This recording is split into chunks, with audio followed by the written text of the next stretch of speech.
Is this necessary? Can't use that one. Never. Is anything I say necessary? Good point. Let's get started. All right. Do it.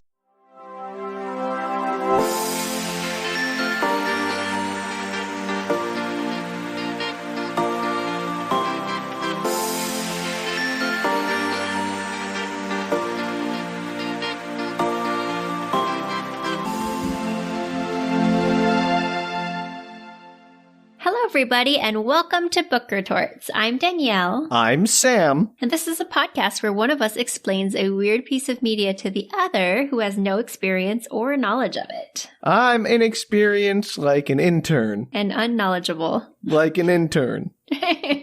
That's mean intern. I'm sure they're great. I'm sure they're great. Haven't you been an intern before? Haven't we all been interns before? Maybe. I don't know. It's complicated. Let's not get into my employment history, Danielle. That's not what this podcast is about. Anyway, we are here today to talk about a piece of media. Well, I'm here today to talk about a piece of media. And I'm here to listen. And as most of our listeners know, usually we kind of spring it on the other person and they have no idea what we're going to talk about. And we hope for the best that the other person hasn't seen it or read it. Are you leading up to something here, Danielle? I am, in that this week we did actually talk, and I did mention this piece of media, so this will not be the biggest surprise to you, Sam, but you haven't seen it. I mean, I still don't know what you're talking about, because I don't remember what we've talked about this week.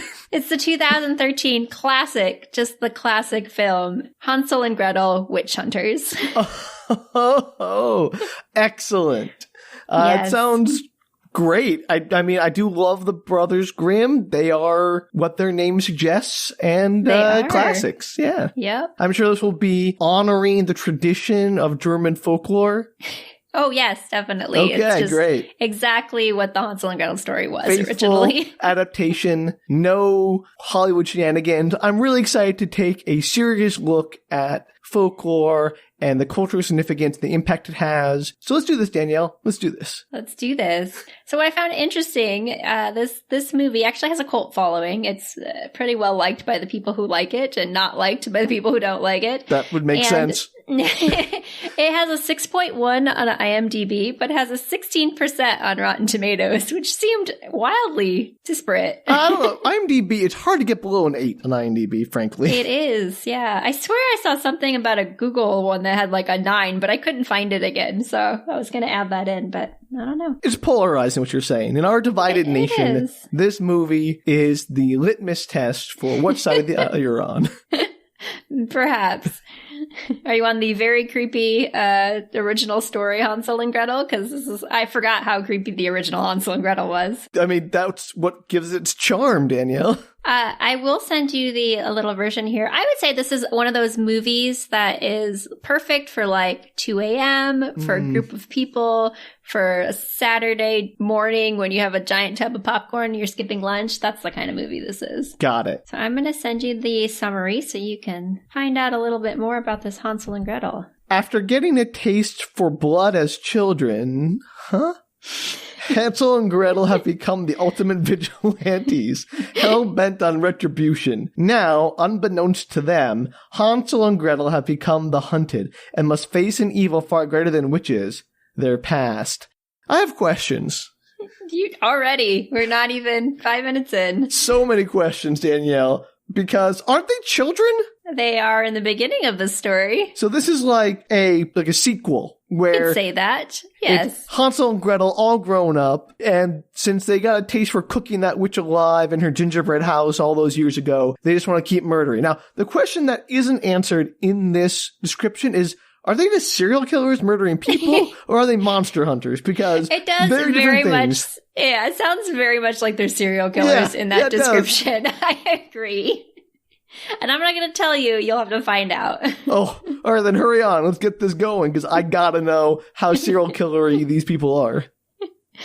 So this movie opens as all Hansel and Gretel stories open. Narration? And there is a lot of narration in this movie, actually. Yeah. I don't remember if it narrates at the beginning. I don't think it does. I think it drops us straight into the children, sleeping. Oh, okay. And this was where I'd forgotten the story. I was like, oh yeah, the parents, leave them out in the woods. So what we assume are the parents. There's literally no context. I guess maybe they assume you sort of know the Hansel and Gretel story because there's just children in a bed and parents. Imagine and if you didn't. Like, imagine in a different it'd be market. very confusing. Yeah, you'd be what's going on? Yeah, because I think if somebody had said, tell me the story of Hansel and Gretel, I couldn't have told you how it began, just that they ended up at a gingerbread house. And so watching this, I was like, wait, what's happening? I was the no context person. Did this movie do well overseas? I imagine there's a different context for foreign markets. I believe it did. I think I was reading through the Wikipedia entry, and I feel like it did well. It didn't do poorly, really, in theaters, but I think it did pretty well overseas. Is there a lot of, like, action and special effects and stuff? Yeah, lots of action, lots of special effects. That makes sense. Some questionable CG. Oh, perfect. Lots of swearing and, like, snark. And so the mom says to what we assume is the father, she take them to the woods. And the dad wakes them up, takes them into the woods, leaves them there. Is there any explanation given for why they're doing this? No, not at all yet. Great. Yep. And I was actually curious if this movie was ever going to tell us what happened in the past, because it ignores the past for quite a lot of this movie. Weren't they all just poor and starving to death? Wasn't that just basically it? They were, and then the mother is like the stepmother, the second marriage. Thing, of course, yeah, and she wants to leave them there because they eat too much. Yeah, that's okay. I mean, it's intense. That's a basic Brothers Grimm story. Let's see how this one goes. So the dad takes him out there. He's like, I'll be back. Spoiler, he does not come back for the kids. Oh, okay. The real big spoiler there. He blows out his little lantern and they're left in the dark. And they eventually give up waiting. They start to wander and they find a CG candy house. Very CG candy house. That seems like why would you expect like a little model or something? Why should it be, okay. I don't know, but it had like a big lollipop door and all that. And they start to eat off of it. Okay, sidebar, Danielle, I'm sorry. But if you saw a giant candy / gingerbread house in the middle of the woods, would you be like, that's probably good to eat. Maybe if I were like 10 or 11, which they seem to be about that age, and I hadn't ever read the Hansel and Gretel story. No, I just meant like, it seems gross. Like it's got rained on, it's got dirt on it, it's got like bird poop on it. It seems like it's a pretty bad idea. What? It's a witch's house. Of course, it's perfect. It's pristine condition candy. Okay, I forgot the part of the Hansel and Gretel story where the witch like sets up the anti-bird poop spells in her house. There's like no bird poop on the candy they're eating, Sam. Obviously, it's like perfect candy. Okay, because I found things out in the woods before and they're never clean, is all I'm saying. Yeah, but witches, if you can make your house out of candy, it's going to be edible. I can make a house out of candy. It's not going to be edible. There's not ants on it. There's not bugs. There's no bird poop. They're eating perfectly great candy. All I'm saying is I've made like mini gingerbread candy houses before, and I would not eat those either, frankly. Okay, this is like a spelled protection house. It's fine. Yes, I'm glad we could establish that lore. So the door mysteriously opens. They enter. There are these magic candles everywhere that just start to like explode into little flames. And this creepy witch, like the classic hag look to her face with the big nose and the wrinkles and the crazy hair and the hissing or whatever. Hissing? She makes this, she makes the weirdest noise. She makes a noise between a velociraptor from Jurassic Park and like the ring noise, the like noise, but like Wait, slightly. I didn't hear that, Danielle. Cut noise. Out. Can you repeat that and cut out? I'm sorry. No. You tell me you never repeat noises when I ask you I'm sorry. to. Skype cut out. I couldn't hear that. What'd you say? Nope. It was a nice try. I'm not doing it again.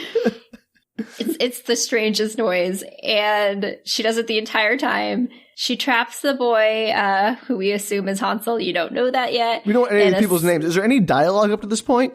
Maybe the kids talk when they're like going to the house. Maybe. Okay, cool. Got Other it. than the parents saying we're taking you to the woods. Oh, okay. For reasons unknown. So she traps Hansel into a cell. And she force feeds him for like 2 seconds. She's like, eat this. He's like, no. And then she takes Gretel hostage and puts a knife to her throat. And he's like, okay, I'll eat it. And then she immediately takes him out and starts to try and cook him. And I'm like, he's not fat. Also, not to be pedantic, but you want muscle, not fat. You get a gristly child if you just force feed them candy. You gotta do like what they do with like cows and let them wander and exercise, Exactly. But she seems to suggest that she only has this kid for like 2 hours before she decides, okay, it's enough. I'm eating this child. Maybe she's just using like the candy as flavoring, like an internal marinade. It's quite possible. So they put the girl, which we assume is Gretel, in charge of the fire. And the witch just yells everything. Anything she says, the whole like 4 lines that she says, she screams them. And she yells at Gretel that it's not hot enough. And then she goes to put the super skinny boy in the fire. And the girl has picked something off the floor. I don't know if I missed what dropped, but I think it was some piece of metal or a key or something like that, because while the witch's back is turned, she uses it to unlock the locks that are holding her against the like stove area. Man, this witch really needs to learn better OPSEC. I know. And she grabs a knife, Gretel does, and the witch tries to zap her with this like magic wand, but it doesn't seem to harm her, which surprises both the witch and Gretel. And there's gonna be some like, oh, you kids are destined or you're related to okay. You'll find out. Speak on book retorts. This hour on book retorts. In the next 30 minutes on book retorts. Well, what if we like stopped every 5 minutes to give people a preview of what's happening in the next 5 minutes? It'd be so annoying. Nobody would listen to this podcast. I wouldn't listen to this podcast. You assume they listen as is, Danielle. That's bold. They do. We're doing great, Sam. We are. Thank you, listeners. We appreciate you. That's true. If you can put up with this, that's seriously, we appreciate that so much.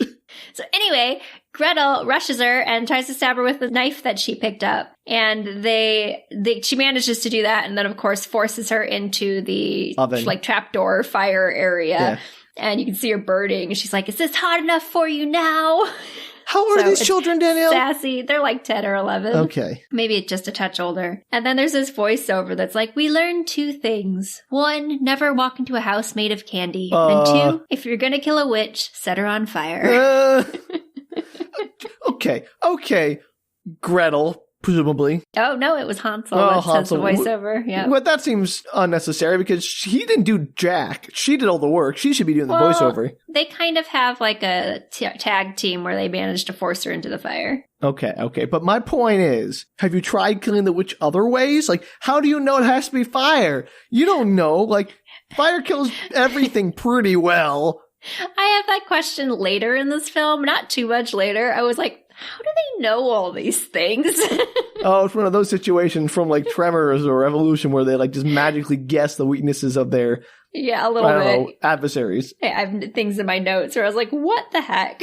Okay, great. So this is where the credits start, and there's all these news articles kind of flashing across the screen. This is set in olden times. I was going to ask. That keys. Yeah, but it has a like steampunk aesthetic to it. So there's a lot of little mechanical devices. Now when you say olden times, you mean Europe, basically. Yes. Okay, Grimm Brothers style Europe. Okay, got it. And they all speak, it's all spoken in English. Sure. The 2 main characters have American accents, so I'm not sure they did as children. I forgot to look up what they were as children, because I swear one of them had like a British accent or something. They grew up in like the Germanic regions and gained a British accent as they grew. Got it. Makes total sense. Yeah, and then I think it was filmed, or at least a lot of it was filmed in Germany, and so there's German and Dutch and Finnish actors and actresses in it. And they don't try to like hide their accents or anything like that. It's just all it's just a hodgepodge. Mishmash, yeah. That's exactly what it is. Great. Yep. So there's all these news articles about a nearby town embracing the twins, these orphan twins that came into them. They become witch hunters. So did they just like walk into the village and say, hey, we killed a witch? And I was like, oh, witches are real. We knew that. And you killed one. Huzzah! You're now heroes. Yeah. They grow up and they keep taking on witches. They like anytime a witch steals a child, they've managed to get the child back. Like they become these really popular witch hunters. I just want to establish how common witches are in this world. It seems like there are a lot of them. No, right. And I actually had that same thought because it's like article after article after article. And I wrote, I guess it's a witch plague. And about 4 minutes later, they go, just during this witch plague. And I was like, oh my God, it is a witch plague. Danielle, did you write this movie and forget you did that? It was so funny. Literally, my notes say, I guess it's a witch plague. And then there's like this line, and I wrote, OMG, it is! Exclamation point, exclamation point. I'm glad you put exclamation point in your notes for no one to see but you. I was just so surprised. When they said their phrase, I was like, are you kidding me? I gotta know more about, all right, if this movie doesn't tell me the witch reproductive cycle, I'll be very upset because how are witches made? If this movie does not get into it, and I also questioned that at one point. Okay. I was also disappointed that there was no, unlike all of our prior movies that we seem to have done in the last couple of months, there is no discussion about the reproduction cycle. All right. Well, I'll just have to throw that one to our listeners to explain to us how witches reproduce in this world. So this is many years later. It jumps ahead. And there's a witch, a supposed witch, being hanged in the square. Good catch. Yeah, and she is a pretty redheaded lady. Aw, don't give them the pretty witches. Sorry. I know. The guy in charge of this hanging is reference named Berenger, and he's played by Peter Stormare. Do you know who Peter Stormare is? Wait, you say reference named Berenger? Well, the guy, somebody says Berenger to him, and I'm like, I guess that's his name, because it's never, specifically. I couldn't tell if it was a title at first or a name, but it turns out it's his name. Okay. Yeah, I know Peter Stormare. Right. So he is in everything. I actually IMDb'd him because I was like, what do I know him from? And everything. It was everything. I couldn't find a specific thing. I was like, I've seen him that. He's a hard worker. So the mayor of the town is against this. He thinks that Berenger is kind of going crazy with his witch hunting and wants to stop him. Yes. And so as Berenger is, doing his big spiel about just killing the witch, a gun is lowered to the back of his head. And it turns out the camera kind of zooms out and you realize that it's Hansel and Gretel. And they're adults. And they're played by Gemma Arterton and Jeremy Renner. I got one of those. Yeah, Arterton. Maybe she's in other things. This is your second Jeremy Renner movie, isn't it? Is it? What was he in prior? Now You See Me? Jeremy Renner wasn't in that. You're thinking of Mark Ruffalo. Maybe. You're right. They're all whatever. You confuse Mark Ruffalo and Jeremy Renner. Yeah, they're both doughy white guys who are in Marvel movies. What do you expect from me? I'll give it to you. They kind of have they're both dark haired, kind of scruffy. I'll give you a pass. And the redheaded non-witch, we don't know, maybe witch, is played by Pila Viitala. Okay, just saying words, Danielle. No, she's I want to say she's Finnish. I should check that before I say that. But all right. Well, she's something. She is Finnish. She's a Finnish actress. And so they say if she's a witch, this is Hansel and Gretel. They say if she's a witch, it'll show in her teeth or skins. Multiple skins. All of them. The one she's hung on her walls. Yes. It'll show in her teeth or skin. So they kind of check her like you do a horse. They open her mouth and How scientific is this? It seems very dubious. This is one of those things where apparently they've learned along the way that the badness of the witches soaks into their skin and they have no ability not to show it on themselves. Yeah, but what if it takes a while? What if she's a new witch? Sure. And it takes years or whatever. A high-powered witch or something. I don't know. We don't know anything about witches at this point. 1.21 gigawatts of witch. Yes, that kind of high-powered. So the mayor apparently has hired them to find the witch that's kidnapping these children. They've kind of been kidnapped en masse. They've just had a rash of them. And Hansel and Gretel disperse the crowd and prove, supposedly, that this redhead is not a witch. So she's a non-witch, I guess. Look, I'm not saying I believe Berenger, but I'm not saying I believe Hansel and Gretel either. Neither of them have done enough work to establish the guilt or innocence of this woman. Sure, but you see that, supposedly, that they're really well-known, respected witch hunters. So I guess you're on the side of this over the zealot guy who's just, apparently likes to kill women. I mean, that's generally the right side to be on. That's fair. So Berenger's pretty mad that they interrupted his giant witch murder. So the gun, Danielle, is it a flintlock pistol or something? Because you say olden times, but it's the steampunk aesthetic. So all their stuff is it's just fancy. It works like a normal gun. It just looks steampunky. So it's not so old that they didn't have semi-automatic guns. Got it. Yeah, because they use one later. All right. I guess this movie exists outside of time. It does. Time, space, reason. Character development, plot. All those great things that we love. So Berenger's trying getting in their face about this interruption to his witch murdering, and Gretel ends up headbutting him, breaking his nose. That just seems unnecessary. I love Gretel. She's great. Okay. So the mayor tells him that there's reports of a cottage in the woods that the locals won't go to, and that's where he wants them to start because he thinks maybe the witch is hiding in there. That's a good clue. It is. So the cutscene, they're now kicking down the door, and there is a scaly, evil-looking witch inside. And if all the witches, this is what we've learned about witches so far. So the pretty one, not a witch. The ugly ones, quote unquote, scaly, big noses, classic witch, definitely witches. So I don't understand. This just feels like it's prejudice against people who aren't like traditionally attractive. Potentially, and also like, how hard is it to find a witch? They look like witches. That's a fair point. Why need to hire Hansel and Gretel? You're like, oh, yeah, that's a witch. I can tell. Like, why would you pull the other girl on stage and be like, this is a witch? You're like, have you ever seen a witch? Because they don't look like that.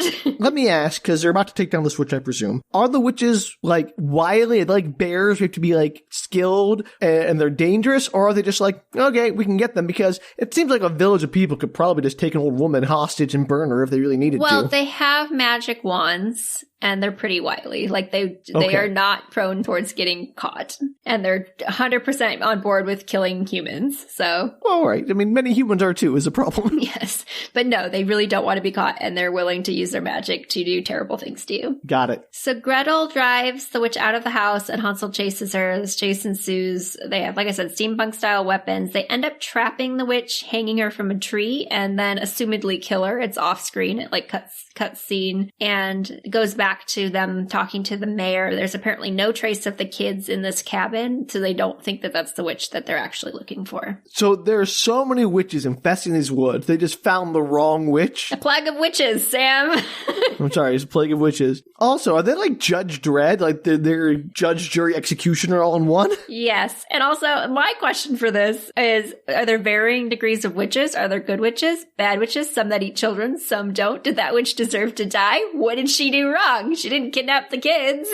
Gosh, there's so many questions, Danielle. Are they bad witches? I don't know. Is this a genocide of witches? Is this, okay, I think we found the dark underbelly of this movie, which we seem to find in all movies, is that from the witch's perspective, you have a genocide, a cultural cleansing by these people hiring their version of an Inquisition squad to go through and purge witches from this world. Like that seems like a big thing. Yeah. Like a big thing from the witch perspective. And sure, some of them steal children, Danielle. Who hasn't stolen children? I mean, who among us is perfect and hasn't stolen a child every now and then? So I don't think like this whole witches need to be murdered and wiped off the face of the planet thing is purely based in justice. I would like to say for the record that I've never stolen a child. So if Danielle. Sam feels that he has stolen children, that's on him. Danielle, please. We're going to have a serious discussion here. No, you don't need you to like cover your butt right now. Just saying, who among us has not stolen children? I've not stolen children. However, I do agree that we have very, potentially, because we don't know much about these witches, we have varying degrees of good and bad witches as we do with humans. So is it legitimate to be killing all these witches? Who knows at this point in time? Yeah, this seems just prejudiced. So, however, there was no knowledge or nothing left over the children. So supposedly this witch had nothing to do with them. But they did find this celestial map that predicts a blood moon. Do you remember any of the movies we had with the blood moon, Sam? Oh, Danielle, why are we here again? You might remember from Red Riding Hood. Yeah. There was also a blood moon, which a lot of things happen on these blood moons.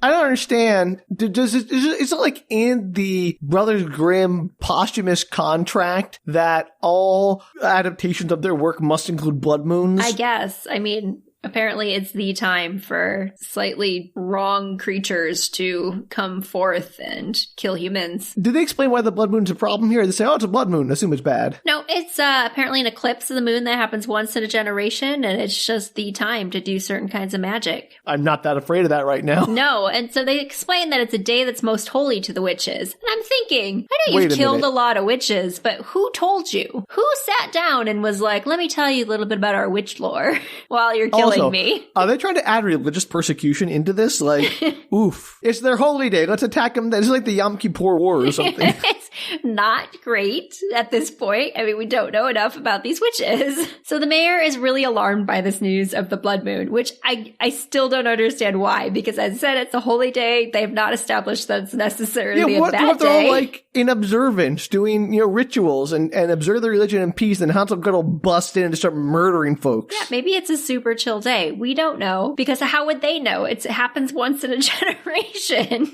Yeah, and like, it's not like they have like which religious texts they've been studying. Exactly. And so apparently this is happening in 3 days, because it's always in 3 days. That's just the movie law. Yeah, you can't wait that long. We got a movie to get through. So Hansel says out loud that the large amount of kidnappings that are happening so close to town, which apparently these are, they're like very close to town. Usually witches stay outside of town. They're not really into humans. And he thinks that because they're happening so frequently, so close to town, they're related to this blood moon somehow. Sure, why not? And there's also been an increase in just general witchy stuff across the county, the forest, the nation. I don't know how far their territory runs.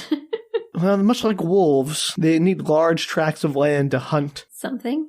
To hunt. Okay. To hunt. I thought you were going somewhere else with that. I don't know why. Wolves hunt? These guys, what's the problem? I don't know.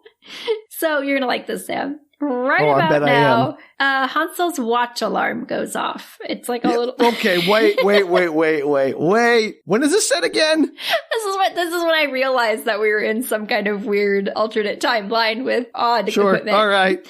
It Yes, kind of they have watches that have alarms it's somehow. like a vibrational thing. Like kind of twists or something. It's some kind of thing that just alerts them, because it's not necessarily a noise so much as just a like little rotation-y like alert. All right, so he has a silent wrist alarm watch. Kind of. Got it. It's not quite silent, but it's not very loud. And at this point, Hansel takes out this metal syringe from his bag and plunges a needle into his thigh. And he does it through his pants and in full view of the mayor, which I thought was quite bold. So I'm going to assume he doesn't have diabetes. He does not. Is this anti-witching potion? You don't know. Turn evil? There's no explanation at this point. They just continue their conversation as though nothing has happened. The mayor's like, that's totally normal. He does. He kind of eyes it. He's like, I'm not going to ask, though, but that was weird. I know there's a taboo, but like, Mayor, you're hiding these people. Ask. So this is where they introduce a new character. His name is Jackson. I think I heard it once. I wrote it down, and then I second guessed myself and never Googled it. So Jackson it is. Whatever happened to the witch who might not have been a witch? Is she just out of the picture? She just out of the picture. Like, they save her. They're like, go on your merry way. Enjoy yourself. You'll see if she comes back or not. Oh, okay. So she might come back, what you're saying. Yeah, but you don't, like, at this point, they just literally pushed her off the stage and were like, go away. Get out of here before they kill you. Yeah. So this Jackson guy is the local... He's a guy who knows where everything is in the woods. He's going to take them to the sightings of where the witches were and where they think the children disappeared. But they can't go that night because it's too dangerous to be out at night in the woods. Yeah. Berenger, meanwhile, is wearing a nose patch. It looks like an eye patch, but it goes over his nose. I got it. I just don't know why. Because his nose is broken by Gretel? By Gretel, yep. It's very broken. I just thought it was the funniest little, it like ties around his head. Wasn't there like a movie about a person like their nose rotted off, so they had to wear like a nose patch? No, I don't know. Maybe. Like a fake nose on a strap? Like, maybe not a movie. This may have been a historical person. I get confused all the time because I'm not that smart. That sounds vaguely familiar, though. I'm willing to believe that that's a thing. I swear there was a person with a fake nose somewhere. All right. Listeners, tell me about this, because I clearly can't remember. Who are the fake nose characters? Who are the fake nose characters / historical figures? Yeah. Berenger Everett, wearing a nose patch. He's fictional. He does not have a rotting nose as far as I know. And he is sending out his own group, and he's paying extra for them to go out at night and get a jump start on the witch hunters, on Hansel and Gretel. So he's hiring his own mercenaries to kill Hansel and Gretel. No, to kill the witch, find the children, bring them back. So he wants to, like, snipe their glory. Exactly. He wants it for himself. The next scene, all the people that he paid off are around a campfire, and a woman appears. She's not ugly. In fact, she is played by Famke Janssen, who's the... You keep saying these names like I'm going to know who these people are. I was just going to explain who she was. You didn't let me get there. She's okay. Jean Grey / Phoenix in X-Men. You definitely know who she is. You think I saw those movies? You didn't see X-Men? Any of them? I did see a few. It's been a while. I don't remember them. You should Google her. You would definitely recognize her. She's lovely. I'm sure everyone in this movie is a wonderful person, but I'm more commenting on your assumption that I remember people's names. I never think you remember people's names for actors, okay. Sam. That's why I was going to explain, not just to you, but also our audience, that she's Jean Grey / Phoenix in X-Men. And if you Google her, you'll go, oh, yeah, totally have seen her. Great. Thank you, Danielle. You're welcome. So she talks in this early scene. She talks like Captain Kirk, which cracked me up for some reason. She's doing a Shatner impression? Yeah, like it was very late, so maybe I just found it funnier than it was supposed to be. But she stops between all of her words and her sentences. She's like, there are no children here. Why are you talking like that? Because she's connected to the spirit realm. And so they're a little perturbed that she's there, but they don't seem to think she's a witch. Which, why would you, I guess? Because apparently all witches are ugly. But also, just some random woman walks out of the woods like, there's no children here. And she's dressed in all black. Grab a seat. Yeah, super sketchy. So she does her line, there are no children here. And then she screams, there is only death! I like her. She turns all old and scaly and witch-like, and the hunting dogs that they had with them start turning against their owners, and they all get really killed in very gross ways. This movie does not shy away from disgusting ways of dying. So witches can disguise themselves. We'll get there, but yes, in this particular instance, she indeed can. Okay, well, Hansel and Gretel, you need to brush up on your witch lore. Well, we'll get there. Apparently they know this stuff, they're just not sharing it with anybody else or the audience. So these, okay. We'll get there. These are her lands, and she kills all but one person, and the last guy she hypnotizes to, or something, it's a little unclear in the scene, we'll get there in a second, but he eats worms out of the ground, like he digs them up and starts eating them for funsies, I guess. I mean, if I had magic hypnosis powers, I'd make people do all kinds of weird things, just like in Now You See Me. Yes. This is what this establishes, is that the witches apparently are that guy from Now You See Me. Wait a minute. Maybe he was a witch. It could be. They don't get into the discussion of male witches or warlocks or whatever they are considered in this world. All right. Well, we'll have to leave that one up for now, but I think there's a connection there. I think so too. But meanwhile, Hansel is hitting on some girl at a tavern, telling her some really gross witch story. And then he mentions to her that that witch's pee burns like acid, but in small doses cures poison ivy and insect bites. Which, how would you know that? How would you know that? So many questions. We're just like, this really burns, but I got some poison oak, so I'm going to splash it all on there and see what happens. Just a wild concept. Why would that even be in there? The witches are like xenomorphs if xenomorphs peed acid. Basically. So the girl's getting hit on. It's like, I'm going to go back to my friends. And he's like, why? Like, I should be getting some You know why, Hansel. You should know why. So Gretel, meanwhile, is apparently the smart one. She is being filled in by Jackson with maps. And he says one of the abductions may have been a troll. They're a little unclear on that one. And Hansel... I forget. Who's Jackson again? How to get involved in all this? Jackson is probably the guy's name who is the tour guide that's going to show them where the children were kidnapped or where the witches were in the... Sorry. I immediately forgot about him. It's okay. He's not really that important, but he is in the next few scenes, so I figured I'd mention him. Great. So Hansel interrupts their conversation. He's like, trolls are extra. When he said it, I think he meant cost-wise, like whatever they're paying him, trolls are going to be more. But it sounded like he means like they're extra. I was like, they are extra. Why would you need trolls in this witch movie? I was going to say that trolls are just extra because they like to have their outfits and their excess. They're so extra. That's exactly how when he said it, I was like, what? Oh, money. That's probably not what he meant. No, I don't think this movie's that smart. Yeah, and it was 2013. We weren't quite in the extra stage yet. That's true. The extra stage. We'll mark all our errors by the slang. What was it, 2019 on? It was extra. Before that was in the early 2000s. It was the extreme boss stage. Remember, it's so boss. Yeah, boss, right? Of course. Good times. So he's complaining that apparently bar wenches are supposed to be easy. He's super charming. He's not. So Gretel says, she's completely ignoring him. She's like, some of these kidnappings are really weird. Like, one of them, only one child out of the 3 was taken. And he's like, yeah, I guess that's kind of weird. And they're interrupted by this fanboy. His name is Benjamin. And he is super into these 2 witch hunters. He's got a scrapbook that he made, and he wants them to sign it. Benjamin, have some dignity. The best part, though, is that Hansel and Gretel are like, this is weird and creepy. It's kind of a little meta. Okay, good. And so I guess this is kind of, I think Benjamin's supposed to play a little bit of like the audience role surrogate, because he asks, he's like, I have a few questions. I'm so excited to meet you. What's the best way to kill witches? And so Hansel explains that you can decapitate them, rip out their hearts, you can skin them, but burning is the best way. So pretty much any way you can kill a person, you can kill a witch. I was like, that's a lot of ways, Hansel. Like, this is what I love about these movies, or like these monster things. Like, oh, you burned her to death, you must be a witch. I'm like, well, you can burn to death a lot of people. It's the things that don't kill them that are important, not the things that do kill them. It's actually weirder if, like, fire doesn't kill you, because fire kills everything. Right, like, if you were to say to me, well, the only way to kill them is by decapitating them, like, zombies or whatever, I'm like, okay, that makes them more formidable. If you can say, well, you can destroy their internal organs, you can, choke them to death, just pretty much any way you can kill a person, like, well, they're just people then, aren't they? Yeah, and in every fight scene with witches from here on out, it just seems like you can kill a witch. Like, it's not that hard. Oh. So apparently witches can't hurt them. Their witch magic has no effect. They don't seem to know why that's the case. It's just been like that since they were kids, as we know. Sure. And then Benjamin, being young and adorable, I guess, he brings up their childhood.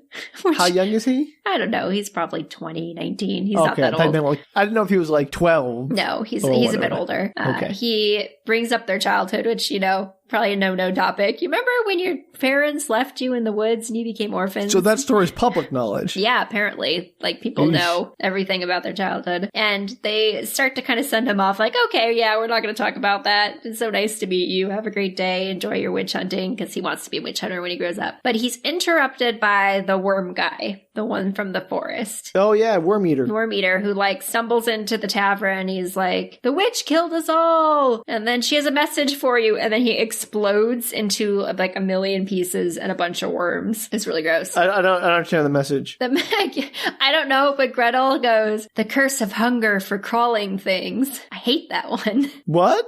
I guess it's called the curse of hunger for crawling things. It's a witch curse. What? I know. I was like, what a dumb name for a curse. Also, like, my curse is not going to make you eat crawling thing. Like, this does not seem like an evil, like, this just seems like a schoolyard prank. It's so weird. I kind of laughed at that. I was like, okay, I guess. Like, what is wrong with these witches? Yeah, and also, like, is the part that he eats so much that he explodes on cue? I guess so. And the best part is, like, this is supposed to be a pretty evil witch, right? Like, we established that apparently she's a pretty hardcore witch, but her curse is just that this guy eats worms. Yeah, no, it sounds like she's just your average middle school bully trying to make some kid eat worms. Yeah, it's really funny. So Gretel's like, God, I hate that one. And Benjamin's like delighted. He's like, that was so cool. Like, it wasn't cool for the guy who exploded into worms, Benjamin. That's exactly what I thought. I was like, ouch, that poor dude. Meanwhile, the evil witch, who apparently is named Muriel? Muriel? I'm not sure you ever hear it. I looked it up. Like an old woman in a cartoon. Muriel? Yeah, meanwhile, Muriel, the evil witch, meets up with her. I'm going to say they're very goth-like in their aesthetic. They didn't try very hard. And they know that the hunters are nearby. And Muriel seems particularly interested in Gretel for some reason. They're creating a spell, and they're going to try it out on a kid that they have clearly kidnapped. And there are some kids in cage. They're like in a cave, sort of a lair, you might say. And so like a kid kennel. A kid kennel, yes. And there are your kids. Average kid kennel. Danielle, we've been over this. Most people just, sometimes you take a kid and you have a kid kennel, keep them out. What's the big deal? Sam sometimes takes kids. So there are apparently these kids in these kennels in this lair, and they're being fed by what I assume must be trolls. So apparently there are trolls that are very extra. And the witches are employing the trolls? I guess at this point you have no understanding of why there are trolls with these witches. I don't understand anything at this point, Danielle.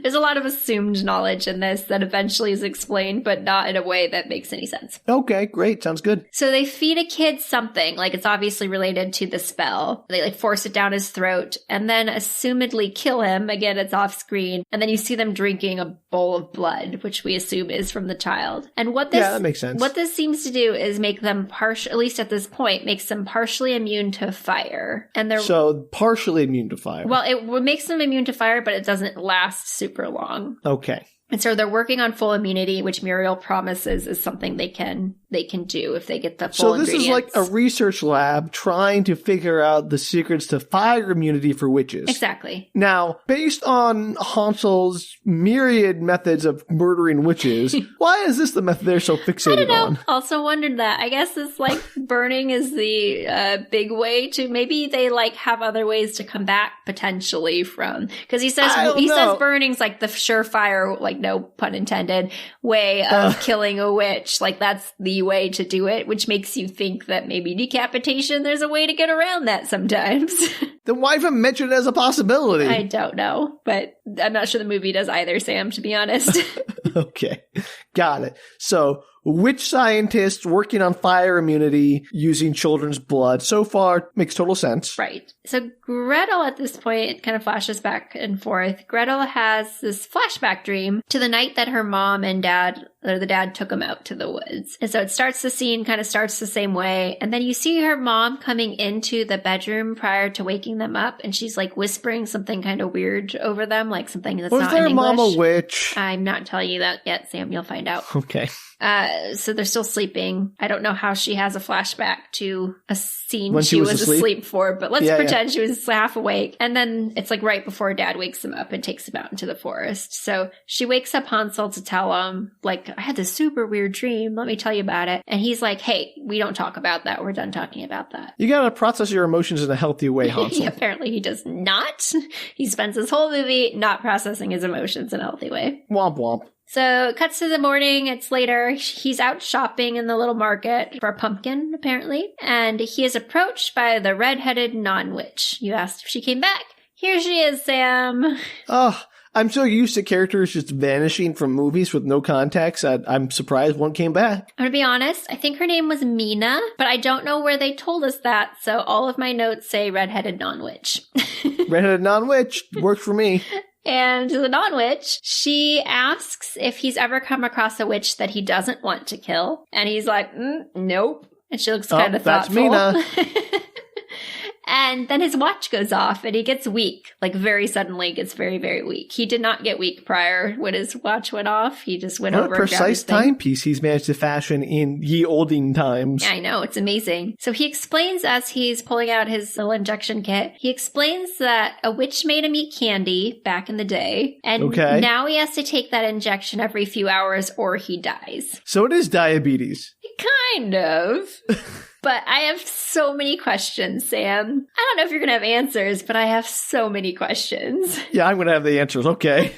So I have questions too, Danielle. Let's hear yours first. When he was a child, he eats the candy. They escape the house. How did he make it to the city and get an elixir? And how did he get the first injection? Yeah, how they not watch him die and go, well, that was weird.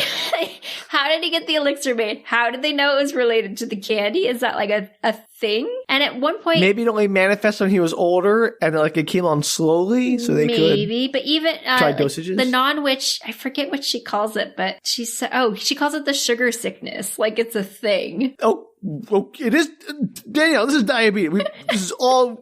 sugar sickness, need injections every, so often. This is basically just diabetes. Yes. It's like magic diabetes. Well, it's even worse. Oh, dear. So she's like, oh, you have the sugar sickness. And I was like, what sugar sickness? Is this a common thing? Is it like people who are kidnapped by witches who manage to escape all have sugar sickness? Is that how he didn't die originally from this sugar sickness? Do all witches use candy sugar? Houses? Yeah, exactly.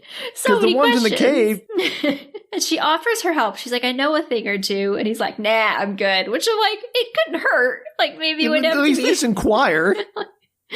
And she is like, she kind of shrugs it off. She's like, okay, I don't have to help you. But she thanks him for not ignoring her because the town's being pretty weird to her, with her whole past history as a potential witch thing. Yeah. I mean, that's time to move. I mean, if you're in a town that tried to murder you a day ago, like, maybe you shouldn't be in that town anymore. Yeah, I maybe leave. Yeah. I mean, not that she should have to leave, but for your own safety. I'd consider it at least. Yeah. So this is where I'm going to tell you that there are 3 main witches. There is Muriel. There got it. Old lady. Spiky-haired witch. Okay, great. Love it. Who kind of looks like the spiky hair kind of reminds me of, what's his face from the one who has the pins all over his face? Pinhead? Kind of. From that movie. Yep. Yeah, Pinhead. And the hair from is Hellraiser. like, yeah, there you go. That was what I was looking for. I like the guy with pins over his face. What's his name? Pin face. I can't remember. I was blanking. But that's what her hair reminds me of. It's just like sticks up everywhere. And so spiky hair. And then there is Bonus Witch, which I don't know. She just just looks like a normal witch, but kind of gothy. And then there's Muriel. So those are the 3 witches. So this is Danielle's categorization of witches. You have your Muriels, you have your Pinhead / spiky hair witches, and your bonus witches, which you get if you collect enough golden rings in a level as Sonic. You get 1 bonus witch. She's like the pretty-ish witch, I guess. The bonus witch is the prettiest one? I thought you said you looked like a classic witch, but gothy. Oh, no, she doesn't look like... I meant classic as in if you looked at The Craft or something like that Halloween kind of... Yeah, Halloween costume classic. Witch, not like the evil, grotesque witches that already appeared in this movie. Exactly. Okay. I guess maybe they're younger versions of the evil... I don't know, Sam. Maybe they're higher up witches. At this point, you don't know why they're prettier than the evil other witches. Because of the main characters, Danielle, that's why. Yes. Well, they're kind of just like extras. They're not super important, but they're like the sidekicks to Muriel. So, Spiky Hair Witch, it flips over to them. Spiky Hair Witch hears a little boy calling for help in the woods. And she follows the noise to a child who is turned away from her. Like, she can only see the back of its head. She's like, oh, little boy, I can totally help you. And she reaches out to the kid, and the whole, like, thing, just the child falls over, and it turns out that it's a pumpkin with a wig on and a record player. So apparently they have record players, Sam. Yeah.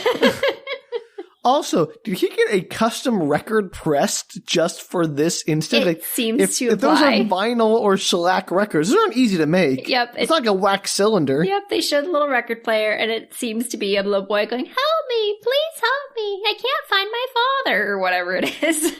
And how did they know she'd approach it from behind? I don't know, maybe they saw where she was and then set it up so that the direction if they saw where she was, they could just ambush her. I mean, Danielle. Sam, I don't know, okay?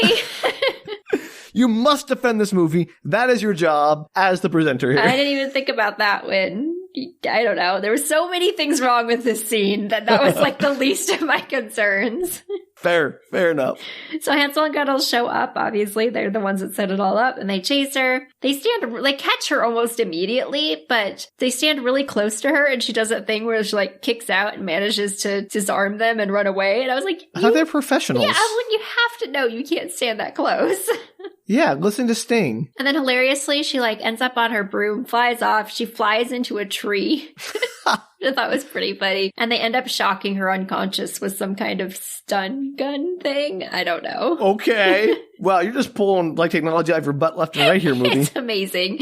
So they now have this captive, Spiky Hair Witch, and they take her back to Behringer's office, which he's not pleased with. Because they got it first. Got it. She looks like she's hyperventilating, and she's super twitchy, and she's breathing really quickly, and they aren't sure why. But apparently it turns out that the bonus witch with Muriel is doing some kind of spell at the same time where she's able to look through the eyes of the spiky-haired witch. Okay, some kind of clairvoyance thing? Kind of, yeah. Like, she kind of merges with her, and that's why she's being all hyperventilating and twitchy, because she's being possessed by this other witch. And somehow this witch knows exactly where she is now. She's like, oh, she's in the office above in Behringer's space. I was like, why would you know where this room is? Like, have you been in this room? Why? Yeah, how would you just recognize it from the inside? It's very weird. And they are torturing her. I think they kind of knock the other witch out. It's a little unclear what happens because they just kind of like hit her around until she stops twitching. So I think she's not there for the whole thing. But they torture her for some info. And Spiky Hair Witch says, the blood of the 12 moons shall soon be collected. And after that, only one object remains. 12 moons? 12 moons. One blood moon. No, well, we're getting there, Sam. So Hansel's like, let's just burn her. She's useless. Which, come on, Hansel. It's got to mean something, right? torture is a notoriously unreliable way to get information out of people. It is, but they don't torture her a lot before she says that. She actually gives in pretty quickly. She kind of thinks it's funny. Gretel seems to be a little bit smarter. And obviously. She also makes like Tremors logic leaps. So she's like, okay, that means they need 12 kids. You're like, okay, sure. To the 12 moon to the 12 children. Yeah, so she's like, wait, let's count the missing children. Like, let's see how many kids they have. I think it's related. Oh, there are 11 missing. There's only one more to go. How did you know, Sam? Because it's a movie. I know how movies work. There are 11 missing. There are 6 boys and 5 girls. And so clearly they need another girl because they must have even numbers. And I guess these case files that they have date of birth too, because they realize that the only month missing for a date of birth is a girl born in April. Wouldn't witches use a lunar calendar with 13 months? I don't, Sam. And like, did people really keep track of their date of birth quite that well back then? Yeah, like, did they, like, write down their birth? I mean, I don't know. I know very little, Danielle. It's evident in this podcast. Well, according to the story, the witch smiles. She's like, it's too late. And he runs down to Berenger's office where apparently the birth records for the entire town are kept, because why not? Sure. And why not put the witch hunter in charge of the birth records? It's very odd. I don't know what his official title is, like what he does for the town. Maybe he's just the guy. He's just the dude. So he finds a person in the birth records, a young child that is born in April, and apparently it's the only one. So he managed to find the only child born in April in the entire town. Yes, and so he rushes off to go find her and try to save her. All right. How big is this village? It seems kind of like large. No, I wouldn't say large, but like large, small, mid-size. What? I'm like, it's a small village, as all villages probably are, but they have a pretty robust marketplace. I'm trying to think, like, how lucky do you have to be to have 12 children, each born in a different month, in the village just where you need them to be at the right age? I would agree. But yet, they have managed to steal 11 of the 12 months of children. I'm glad that this town has such an abundant supply of children in diverse months of birth. I guess so. I would say it's like a robustly small community, bordering on medium. Danielle, you're just saying opposites now. I mean, I don't think... It's largely small.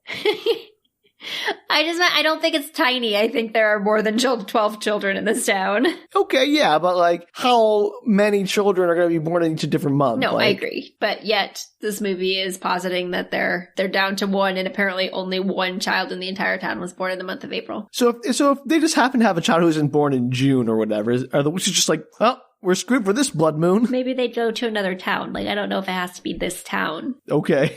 Fair enough. I don't think there's any rules about the town. Anyway. I don't know. Anyway. While all this is happening, the witches are throwing these fire bombs down on the town. So apparently now they're like hardcore about it. So they're flying over, like, bombing the town. They're bombing the, like, I think it's like the house next to where they're stealing the kids, or they're Did you watch this movie? Yeah, but it was, again, late at night, and it's this movie, to be fair, is a little unclear with what's going on sometimes. Okay. So I think it's the house next door to where they're kidnapping. You don't quite see where they, like, which house they end up going into, and I think it's the one next door. Regardless, there's like a big firebomby thing going on. Hansel's searching for the girl. The bonus witch goes into the house where the little girl is and dramatically kills some of the family for evil.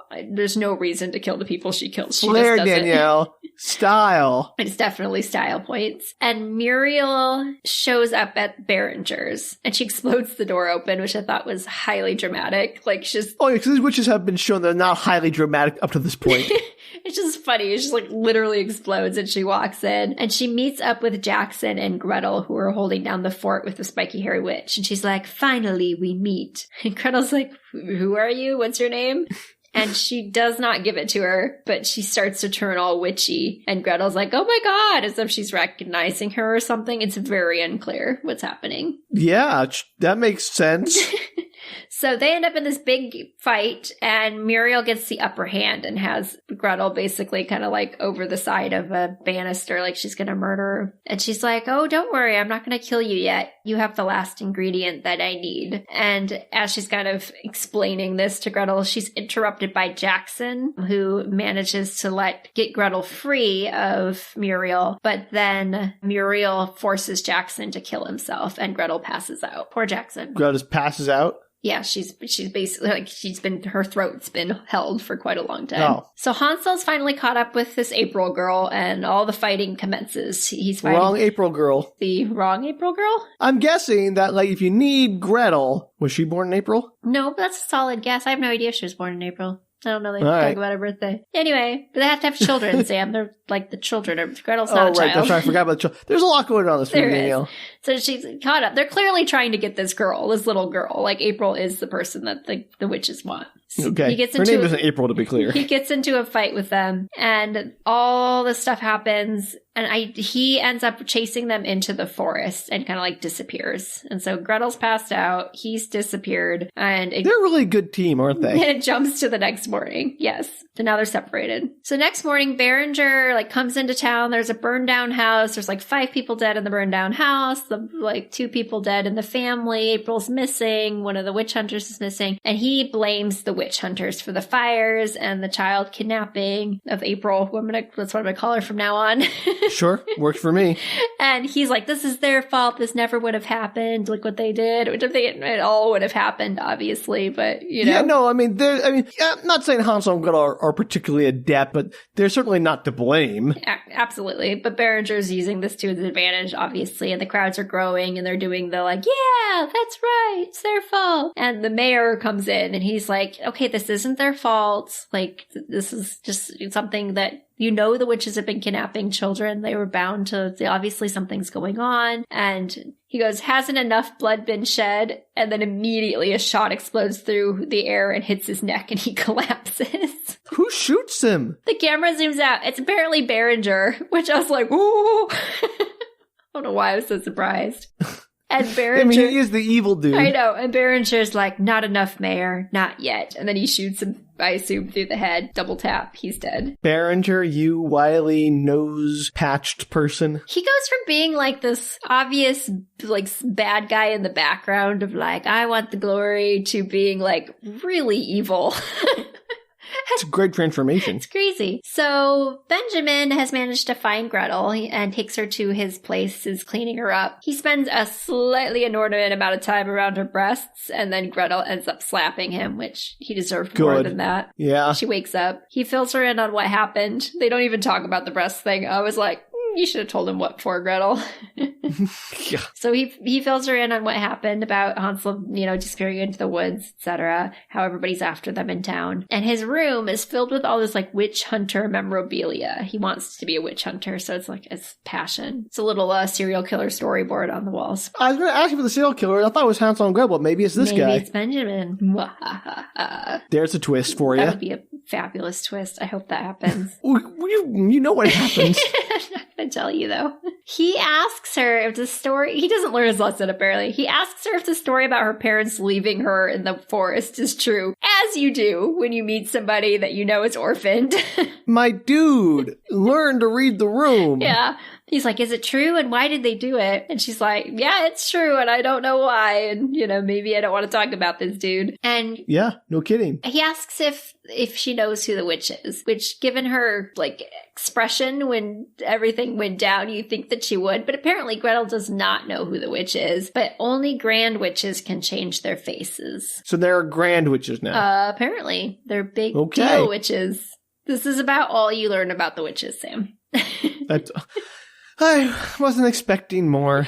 So grand witches can change their faces, and she's kind of just hanging out with him. She looks through the scrapbook, and she sees a picture of a woman in the scrapbook who looks like her mother. Of course. And she's like, who is this? Who's this woman? He says, it's a woman that lived outside of town who was accused of witchcraft. She'd never confessed to it, but she was burned alive. And then there's another flashback, which is the same one. Apparently they only had the budget for one flashback. It's the same flashback, but it's the mom after that incantation type thing that she does over them while they're sleeping. She says, you're safe now. And so she is a witch, and she casts a spell on them to protect them from other witches. Something along those lines. That's the gist that you're getting at this point. Is obviously something like that's happened. Great. She's like, oh my gosh, I have to find Hansel. So I don't know if she has an actual flashback in that moment or what. A flashback to something she wasn't awake for, as we established. So meanwhile, Hansel is upside down in a tree. I guess during all of this, he managed to get up there. So my question, Sam, don't know if you have an answer. He has been theoretically in this tree all night. Sure. How did he not die of his magical sugar diabetes? Does he have to take his injections at night? What is the time frame on the magical sugar diabetes? He says every few hours when he's explaining it to non-witch earlier. I'm going to guess he's upside down, right? Yes. So all the blood rushes to his head, and therefore his legs are fine because he puts the injection in his leg, right? Well, that's where you put a lot of injections. I'm just saying, Danielle, clearly the blood rushes out of his legs into his head, and that's why he can hang upside down in the tree without needing his magical sugar diabetes medicine. Whatever.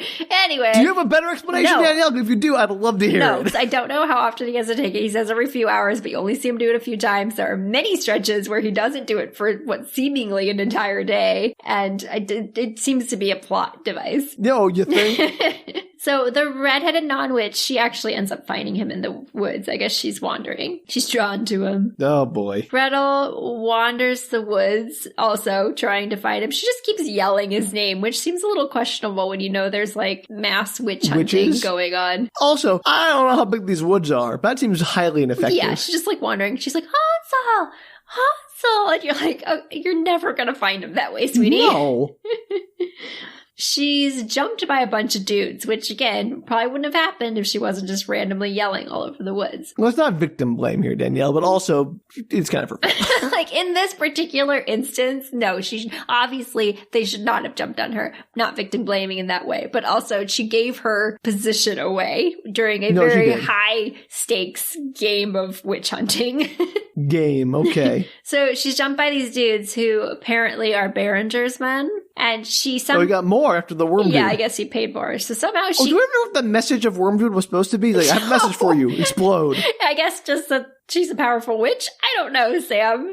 All right. No, I'm just that is curious, the like, message. as a means of message conveyance, it seems flawed at I best. think it was just like a haha, you have worms and body parts on your floor. Have fun. Okay, great. So somehow, even though she's jumped by like these 3 or 4 guys, she can't escape. She somehow manages to like kill witches on the regular, but can't escape these like 3 grown men, which seems unlikely to me because she's like superhero-y. Look, you can't kill men by burning them alive or destroying their hearts or whatever. Decapitating them. They just don't die in the same way as witches. Danielle. All her skills are non-transferable. I just thought that it was very unlikely that they'd manage to arrest her. And it's pretty quick. It's not like she has a huge fight with them, almost escapes, and then is caught again by sheer willpower of these 5 guys total or whatever. She just literally is caught almost immediately. And she tells them that the witches are planning something big. She's like, don't do this. This isn't the time. And Behringer is like, right before he gets all creepy with her, he's like, this time I do the talking and you do the bleeding. I guess referencing his nose. Of course he's going to get creepy with her. Yes, but meanwhile, the non-witch is cleaning his wounds, Hansel's wounds in the woods, and she recommends a dip in the healing waters that they're sitting by that she's been using on his little wounds. He's like, yeah, I'm not a good swimmer. I don't really want to go swimming. And she's like, oh, I'll go with you. And she strips and like completely naked walks into the water. Was this necessary? No, not at all. That's what I thought. I mean, I have nothing against a good romance in a movie, but this seems like it's gratuitous. Yeah, it's gratuitous. I'm not sure it's necessary at all, but you know, they know their demographic of who probably went and saw this movie. You? I didn't see this in theaters. I'd say something, but you definitely saw this movie. I saw this movie because I was like, I bet this would be good for the podcast. Excuses. So, Behringer... Oh, wait. I should say, Behringer's monologuing, as one does. Oh, of course. And this troll is watching angrily from the woods. I don't know why. The troll was eating a hog or something and then overheard the noise, came up and is now like kind of pissed off that they're treating Gretel this way. Why does the troll care about her, how they treat Gretel? You don't know that yet. There's no reason. You're just like, okay, random troll in the wood who clearly has a problem with the situation that's going down. And Gretel and Behringer are in this huge argument and then she reaches out and bites his nose, which... hilarious. What is with her and noses? But she tears off the thing and bites his nose because that's what she can get to because she's being held by a bunch of guys. Okay. The non-witch that keeps cutting between the 2 scenes. The non-witch starts to make out with Hansel. So, you know, you go, Hansel. Definitely a witch, though. Let's be clear. He didn't get his bar wench, quote unquote. So now he's getting on with the non-witch, who is definitely probably a witch. Berenger is kicking Gretel. It highly suggests some assaults, but thankfully does not get into that much. And then the troll apparently isn't having that because he's like, I don't think so. And he basically runs towards them and knocks them over like a bowling ball into some bowling pins and starts taking out all the men. And then unceremoniously drops Berenger to the ground and steps on his head, which explodes like a grape. What a way to go. It's great. I'm like, oh, he deserved the heck out of that. What a gross, creepy weirdo. Did not like him. It went from like just sinister to like terrible. Yeah, no, it did a hard left turn into completely unlikable. Yeah, I was like, why? And then he's dead. And I was like, oh, that was satisfying. That doesn't usually happen so quickly. So Gretel sees this happen, like she sees the troll come out, but she also then promptly passes out. I guess during this fight was pretty rough and she was kicked. Why are you passing out so much? She got kicked several times, but she does pass out several times. She's very kicked butt in the beginning of this movie and then passes out like 3 times. So I don't know. I was about to say, I thought their separate was like a badass and now she's just like a damsel. Yeah, she still is, but she definitely is a little damsel-y at times. She's carried out by the troll though, so. And they're new best friends. Oh, how cute. I know. When she wakes up, he applies some kind of like nature ointment to her and uses some of the healing waters, I guess. What is with Hansel and Gretel just being like tended by obviously sinister people out in the woods and being totally okay with it? I don't know. Well, she's not 100% okay with it. Like he puts a little bit of water in this big leaf and is like, drink it. And she's like, I'm good. And he's like, drink it. And she's like, oh, okay, sorry. It's kind of funny. She cleans herself up and she's like, hey, troll dude, why did you save me? And his response is, trolls serve witches. She's like, yeah. And that was all he said. And she's like, okay. Put it together. She's like, what's your name? And he's like, my name's Edward. And then he walks off, leaving her alone in the woods. Edward the troll. Edward the troll. I was like, what? I mean, I'm not saying trolls can have just average names like Edward, but this movie doesn't seem like it would do that. And I'm sure my face when he said that was like, huh?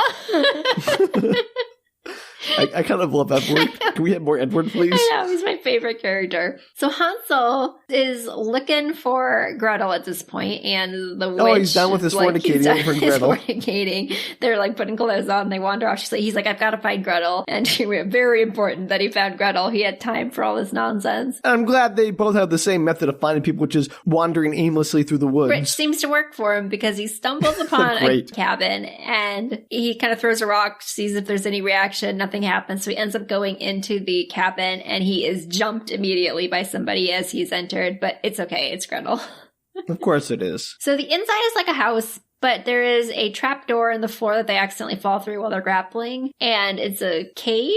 It's like a witch's lair is what they think it looks like, but unique, like not a normal witch's lair. We've never really seen a witch's lair other than in some I was going to say, what's the difference? The kid kennel, I guess, is our other reference point for a witch's lair. This doesn't quite look like the kid kennel. I don't know. And so they're kind of looking at it like, well, that's kind of weird. And as he's looking around, they're, kind of tending to their wounds. They're like, oh, we found each other. He realizes that it's their old house that they grew up in as children. So, wait, what? Apparently he did not recognize it from the outside.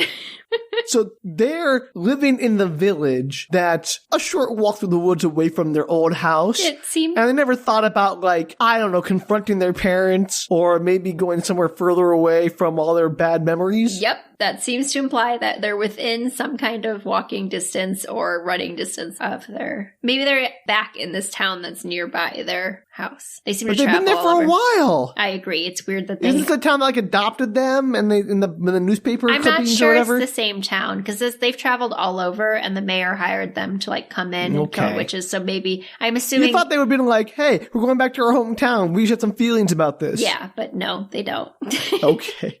Great. And he's kind of into it. He's like, oh, this is kind of cool. Look, it's our drawings on the wall. And which is funny because considering how much he didn't want to talk about his childhood. Yeah, right. But Gretel gets kind of serious and she's like, didn't you ever wonder what happened to our parents? We never saw them again after we left. And he's like, hey, we promised we weren't going to talk about this. Stop bringing it up.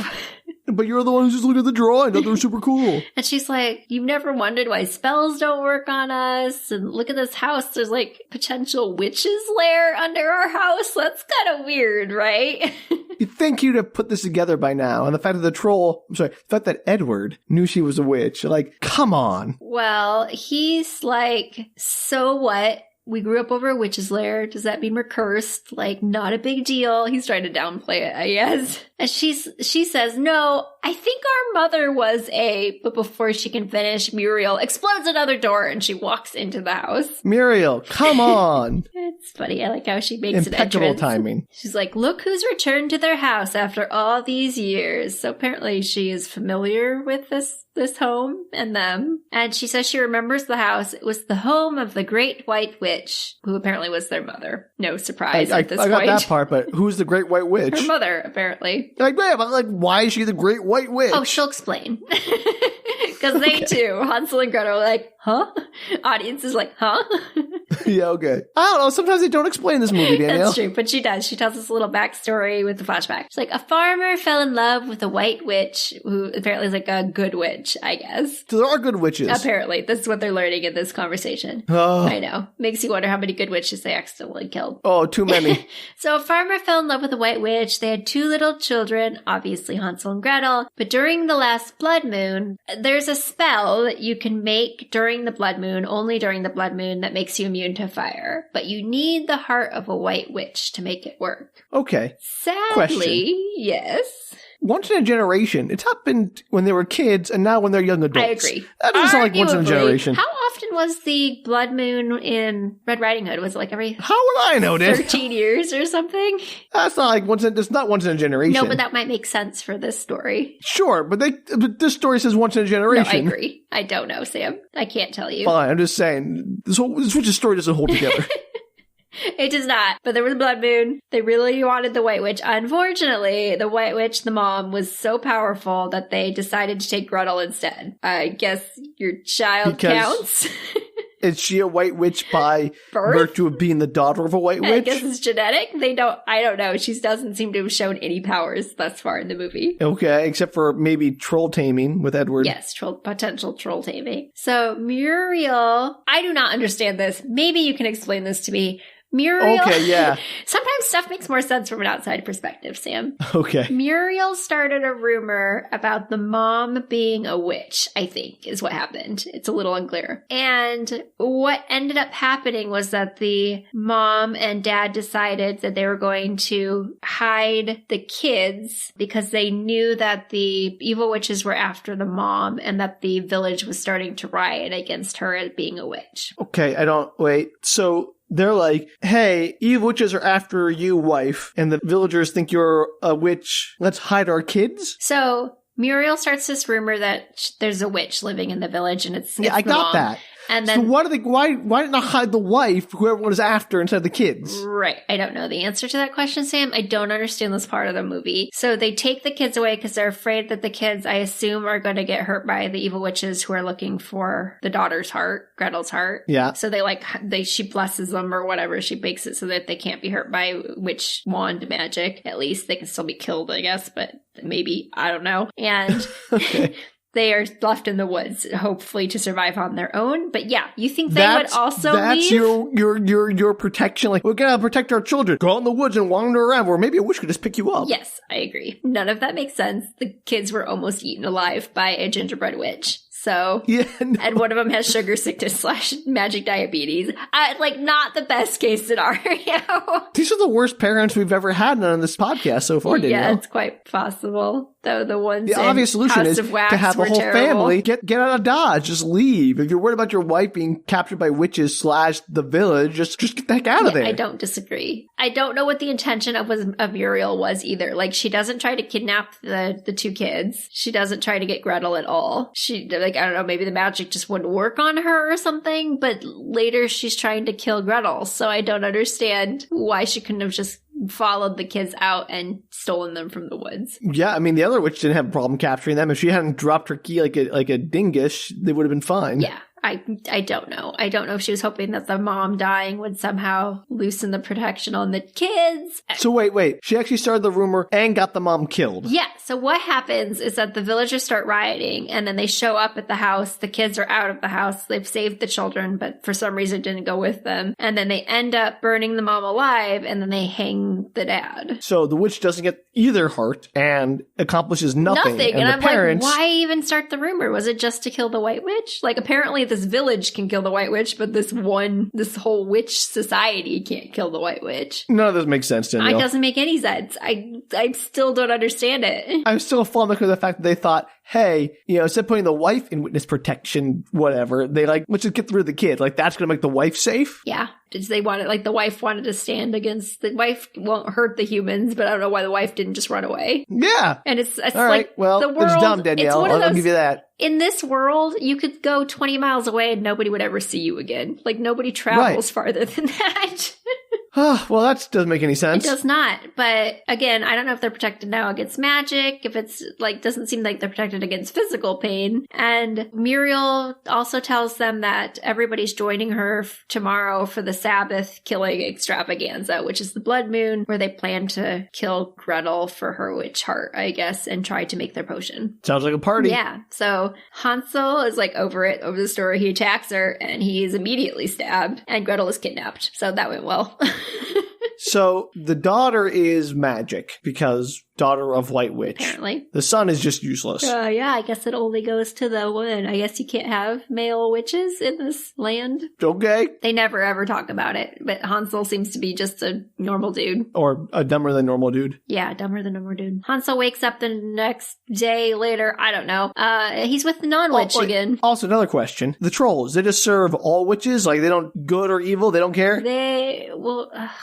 I don't know a lot about the trolls, Sam. They're really just kind of thrown in there. We will see them in just a little bit, but there is no backstory on the trolls. I'm guessing the trolls had more of a backstory, and then they were like, we need to get this down to 1:30, so they cut it out. Okay. So Hansel wakes up with the non-witch who is healing him, quote unquote, again. And he looks around and she kind of has all her witch paraphernalia. And he's like, you're a witch. Duh. And she's like, yes, but I'm a good witch.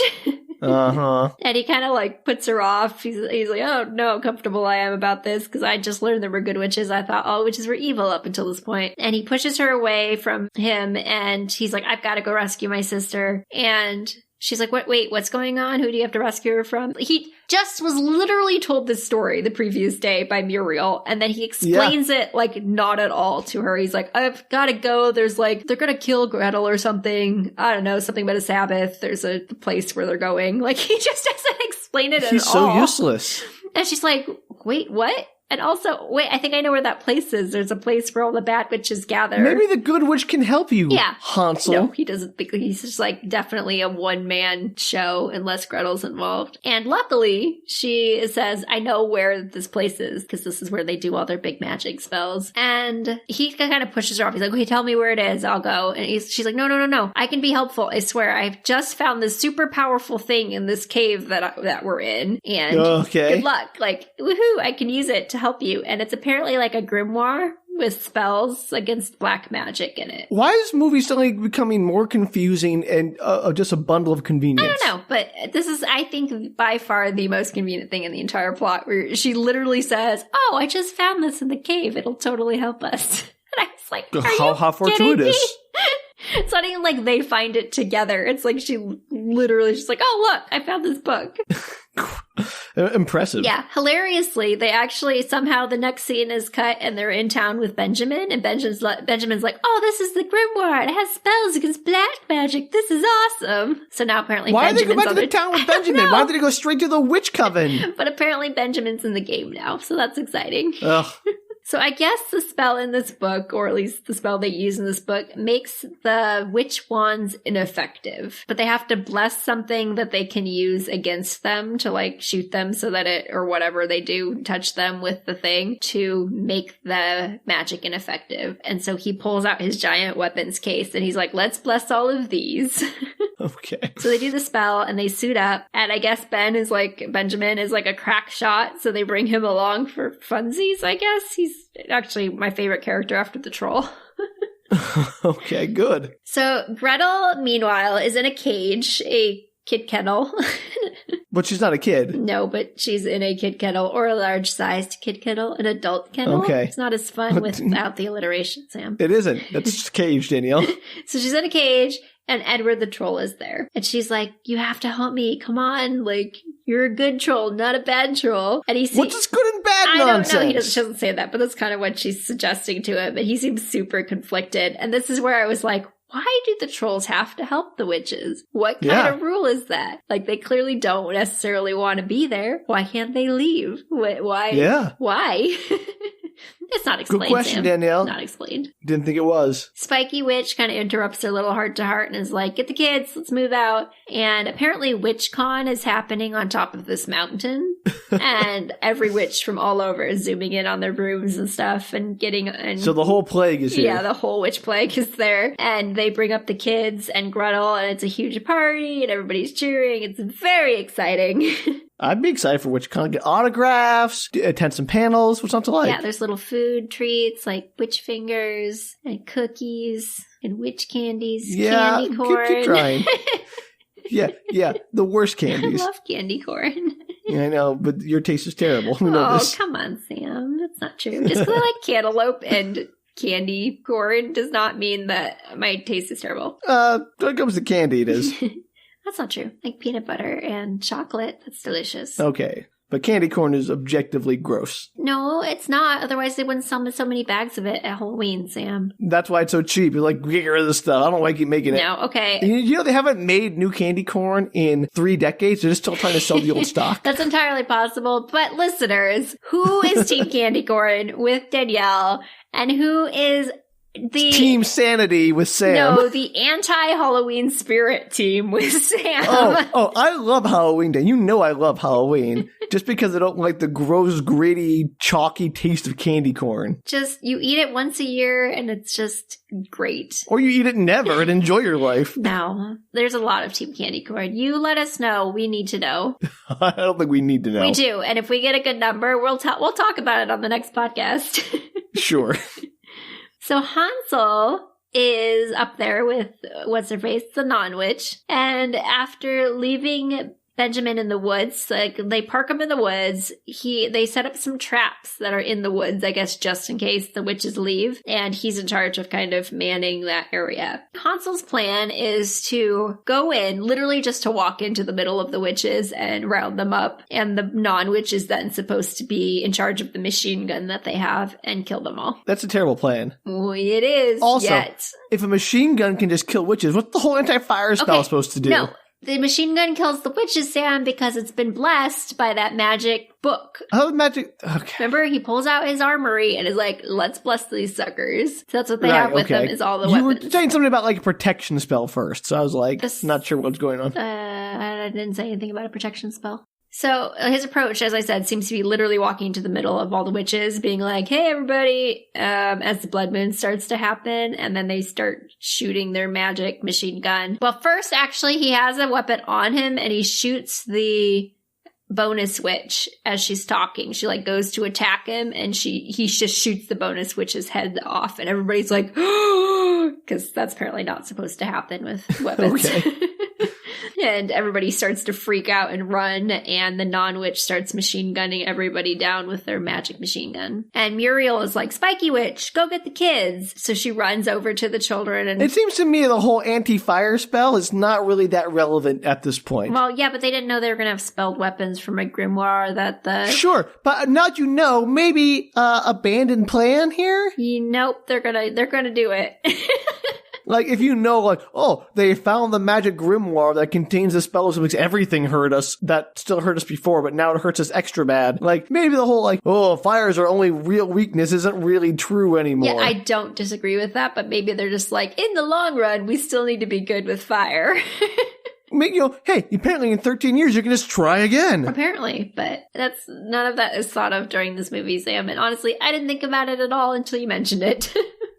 Okay. So this movie's apparently made for me and not you. It just seems like the obvious solution is, leave now. Worry about the spell later when we don't have a magic avenging machine gun trying to murder us. I think maybe she just has a one-track mind. This is the second attempt at this spell, and she's being waylaid again from the same stupid family. Because apparently there are no other white witches that she could go find. And apparently she's done fine so far. She hasn't burned to death yet. So, like, how big a threat is this? And I have questions. Is the non-witch a white witch? She's a good witch. She's not a bad witch. Is she also a white witch, or are there varying degrees of witches?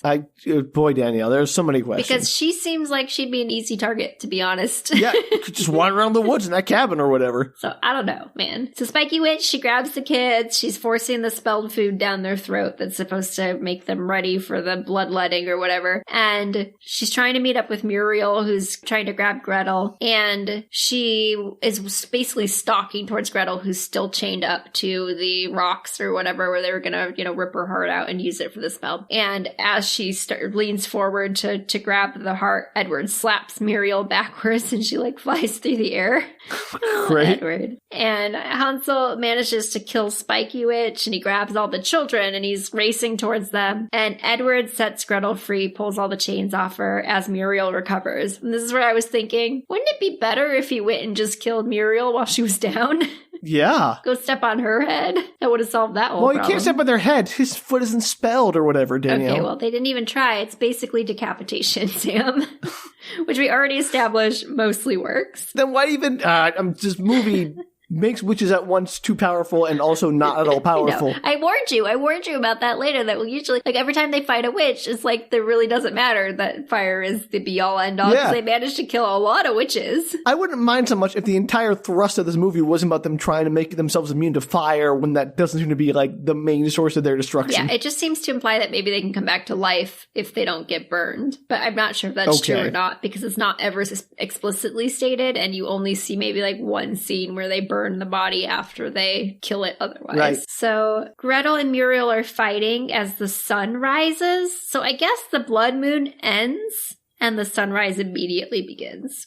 It's just an eclipse, so that seems very weird to me. Was it a lunar eclipse or a solar eclipse? It's a lunar or what is eclipse, I think. Because the sun's rising from it's coming from the ground into the sky. So if in a lunar eclipse, wouldn't the Earth be between the sun and the moon, so it'd be on opposite sides of the planet? Yeah, but literally, Muriel or whoever it is like, the blood moon's almost over! And then immediately the sun starts to rise, and I was like, what? Okay.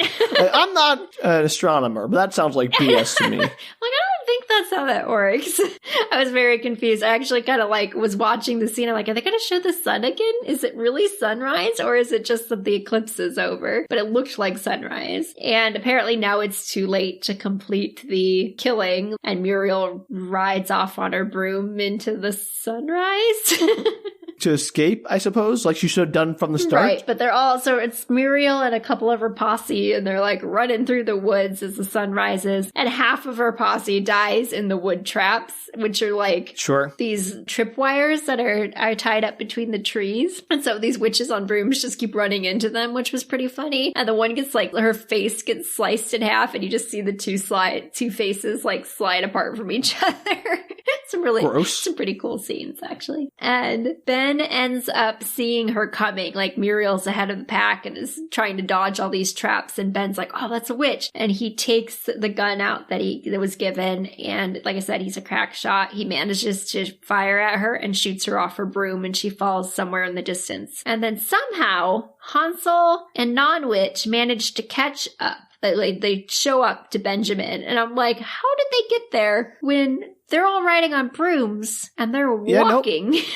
Doesn't make much sense. Is there a shortcut for walkers? They climbed. They did a free climb down the face of the mountain, Danielle. It's not that complicated. I was so perplexed because it seems like it's almost immediately after she falls they show up, and I was like, shenanigans.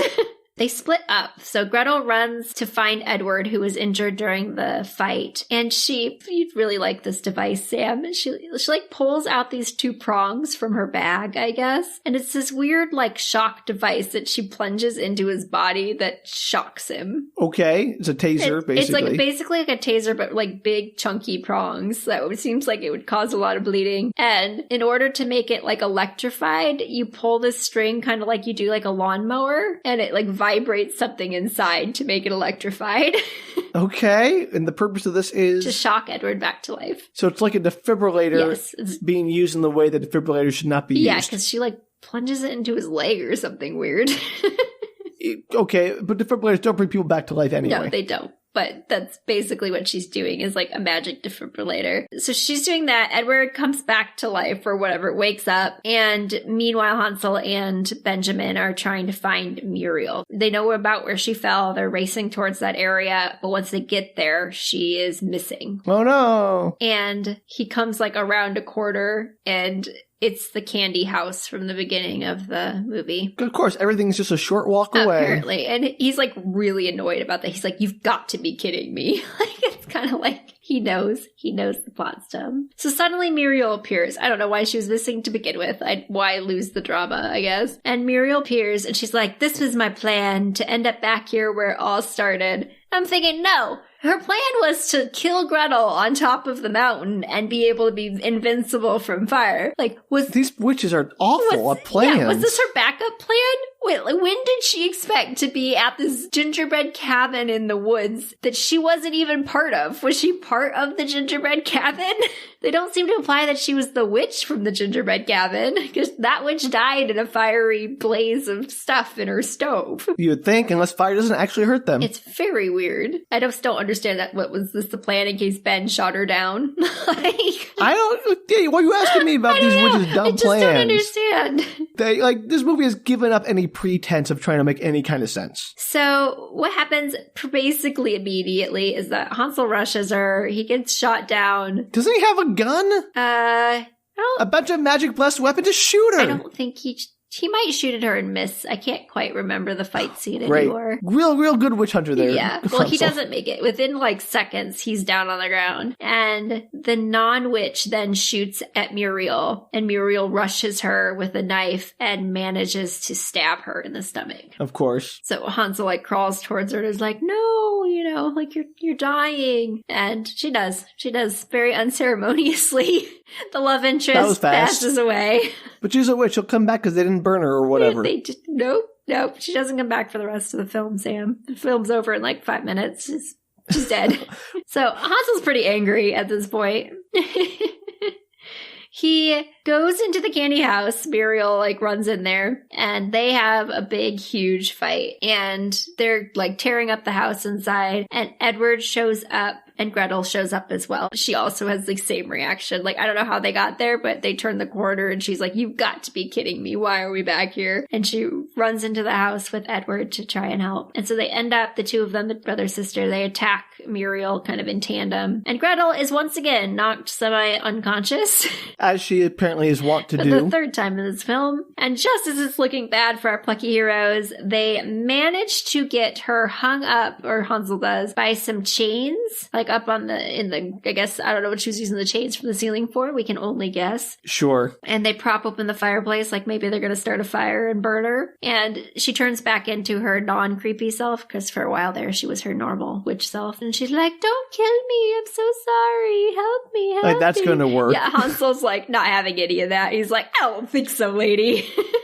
And unfortunately, as he goes to try and strangle her, his watch timer finally goes off again. Oh, there it is. And he immediately starts to get weak. Which, why is his timer reacting to him being weak? I don't know. Because he doesn't Is it you're thinking it's some kind of heart rate sensor or whatever? I don't know, but I only say this because wouldn't you want your timer to go off half an hour before you get weak? Wouldn't you want some time? Well, maybe you can't tell until he's about to get weak. I don't know how this magical steampunk watch works. Me either. And I have to assume that it must have some kind of relationship to energy levels or something, because otherwise, why wouldn't you set your timer to go off before you need the dose, not as you need the dose? Good question. Because he immediately gets weak, which he only does the 3 other times you see him. The very first time, he does not immediately get weak. So I don't understand the premise of this timer at all. And she kicks him to the ground because he gets all shaky and weird. And Gretel manages to climb forward and grabs his little device and stabs stabs his leg with the injection. She manages to save him just in time. Ooh, yay! Yay! Muriel finally gets free because they're just literally just laying on the floor, like half dead. But as soon as she gets free, Hansel manages to like climb up and attack her. And I'm like, you could have done that while she was hanging up from the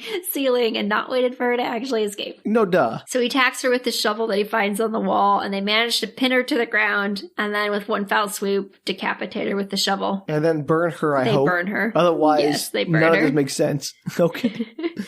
And Gretel picks up the wand that Muriel dropped outside. That's like not the ending scene, but they walk out of the house. She picks it up and she kind of just looks at it and I assume pockets it. Nothing is ever said about her potentially being a witch ever again in this movie. Well, there's not much left of this movie anyway. It's not. They go back to town.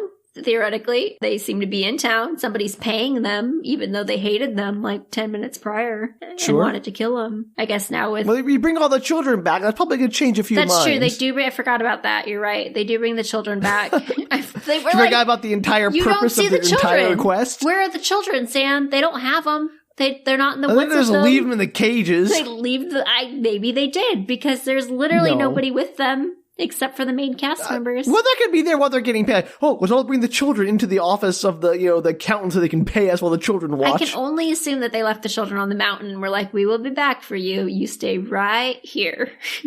I'm assuming they got them sometime in between cutting from their big battle and getting paid. Well, yeah, but like, where did they hide them in the interim? Because they go straight from the war on top of the mountain into... Oh, no, they were still left there until they finished the fight. Yeah, I'm assuming they just were like, stay in your kennels, we'll be right back. I don't think they had like any time to talk to the kids. They were too busy trying to fight off a horde of witches. Yeah, but you see Hansel like taking the kids and trying to lead them somewhere. Maybe I missed a scene where he actually puts them at a location.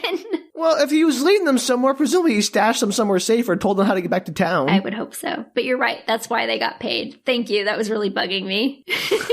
You watched this movie? I did, but I forgot about the children because you literally never see them again. Okay. So the movie ends with our heroes heading off into the sunset, and now with Benjamin and Edward in tow. There's a little foursome now. Except for the dead good witch. Yes, which doesn't seem to bother him at all. And there's a voice over Hansel's saying, there are good witches in the world, we know that now, but the ones practicing the black arts, beware, we're coming for you. No matter where you are, we'll find you, and dead or alive, we'll take you down. My vote, dead. Wait, what? I don't know, Sam. I have 3 question marks after that. Dead or alive will take you down. I mean, assuming they're dead, they've already been taken down. I'm so glad that bothered you, because I was like, I actually listened to it like 3 times. I was like, what does that mean? No, that's gibberish. Well, that was the dumbest movie I've ever heard about in my life, Danielle. Congratulations. That's like not the first time you've said that to me. No, this one is especially dumb because, like, the witch is like, oh, this is where it all began. Like, no, it didn't begin in the gingerbread house. It began when their parents left them in the woods, presumably. And it didn't begin for her there. She's not involved with any of that. That was not part of this. None of this makes sense. No. The fact that, like, Gretel's a witch but isn't, who cares? The fact that the good witch dies, also who cares? It's amazing. It's like they cut out pieces that would have made more sense. It just sounds like they had no cohesive vision for this thing. I know. It's great. It's like, oh, we're going to have witch battle. And they're going to be like taking children's hearts for it's gonna be sunrise, because that's cool. I would agree. They kind of threw some stuff together, but it is a fun watch. You know, might be worth it. Sounds like a dumb fun thing. I mean, if you can put aside all questions of logic and reason, I'm assuming this would be a fun, like, brain dead movie, like you were talking about, a Saturday afternoon kind of thing. Absolutely. Like, tub of popcorn and a soda or some friends with you. It would be a fun watch, I think. Absolutely. That is Hansel and Gretel, Witch Hunters. I mean, kind of the name. They do hunt witches, in fact. Do they really, though? It sounds like more like they just sort of stumble into a coven and like, mess stuff up. That, too. And we're still unclear about the degrees of witches and whether or not all the witches deserve to die that died. Yeah, probably not, would be my guess, because they didn't know there were good witches, and like, what are the powers of... None of the powers make any sense. I agree, it's just plot device powers. But to answer your question about whether or not they're serial killers, Sam, maybe. They may actually well be serial killers. Because they killed a lot of good witches who didn't... Also, this whole, like, good and evil thing is very judgmental. Again, I think from the perspective of the witches, this is just a genocide.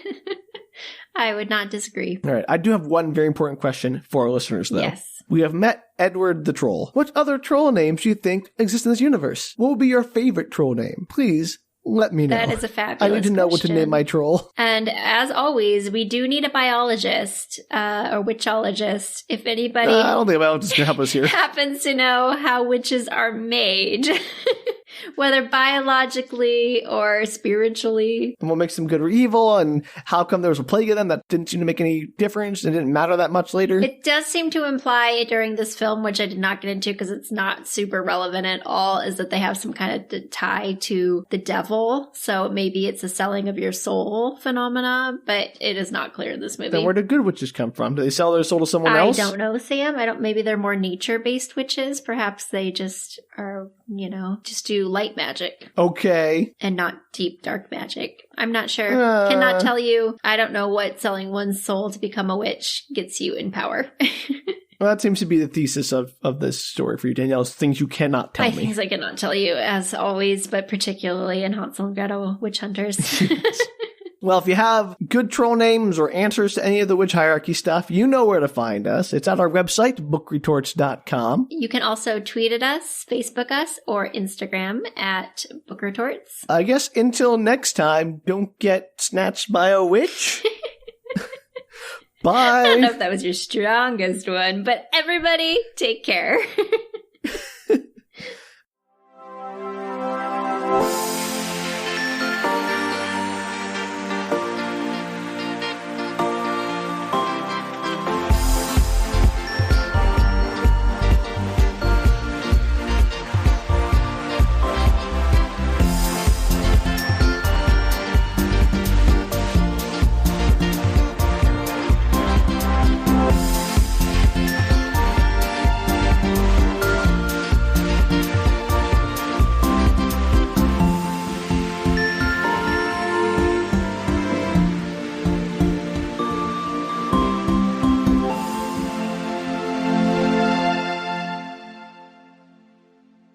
I thought it was going to be a really short one, and then somehow it ended up being a lot of pages, and I don't know why.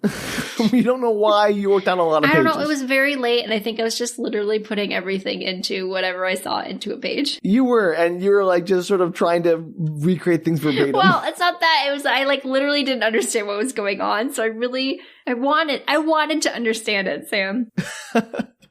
That's a fool's errand, Danielle.